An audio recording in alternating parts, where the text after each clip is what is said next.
JD Vance is not the actual vice presidential nominee, it's Peter Thiel. Peter Thiel is a tech billionaire. He used to be JD Vance's boss. In 2022, he gave the most amount of money that any single person has ever given to a US Senate campaign to JD Vance. It was $15 million. Thiel has clout because he's one of the biggest venture capitalists in the United States. He founded PayPal. He was an angel investor early on with Facebook. He runs Palantir, which is one of the biggest defense contractors. Pundits have been saying stuff like JD Vance is a non-strategic pick because Ohio is a safe red state, because JD Vance doesn't, appeal to any existing demographic in the party. But they're not reading the room because JD Vance is the tech crypto bro VC type candidate.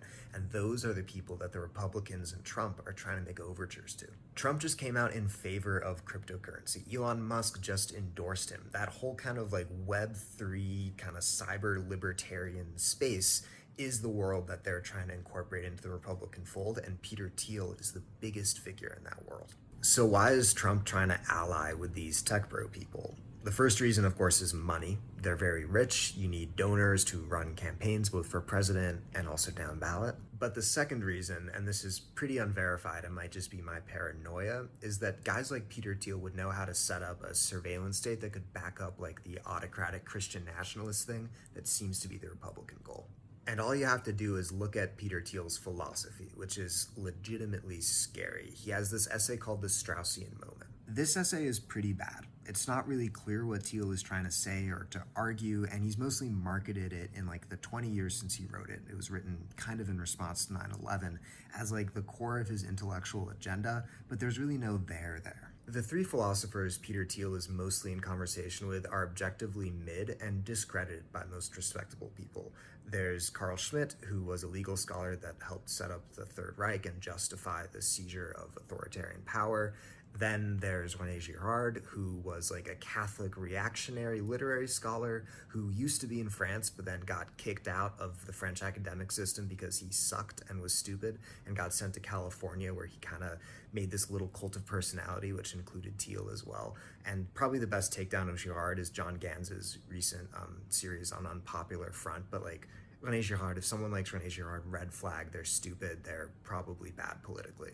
And then the third guy is Leo Strauss, who is one of the philosophical founders of modern American conservatism, really reactionary, and is impossible to read because he's incoherent, it's babble, it makes no sense. But the thread which ties these three guys and Thiel together is a rejection of modernity as an idea, of rationality as an approach to the world, and of the Enlightenment. So the notion that people have rights, that people are individuals, that nation states are the political unit of organization, that voting is something that maybe we should do, that we can trust people to govern themselves, all of this, even the foundational 1700s John Locke, Thomas Jefferson type part of it, Thiel is that was a world historical mistake. And the reason why the Enlightenment is wrong in Thiel's view is because it misunderstands human nature. It supposes that people care about things other than power.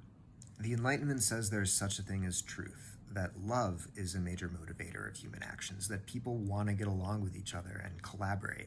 And Thiel says if you actually look at history, and if you look at September 11th and the War on Terror, which is what the Straussian moment is responding to, the fact that the liberal democracies pretend to believe in this stuff or actually do is what makes us weak. And so Thiel says we need a politics that just recognizes how raw power is the only force that matters in the world. And that means we need a dictator. We need someone who's just gonna take control and seize the energies of state.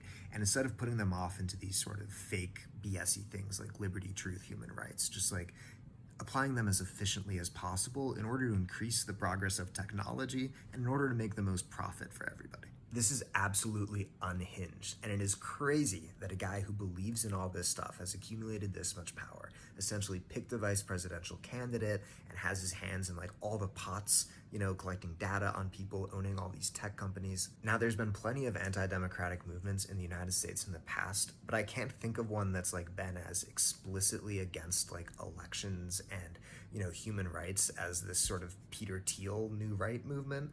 Most of the time they pretend to care about this stuff. Even Trump, he's talking about freedom or whatever, but these guys know. These guys want us to be a dictatorship.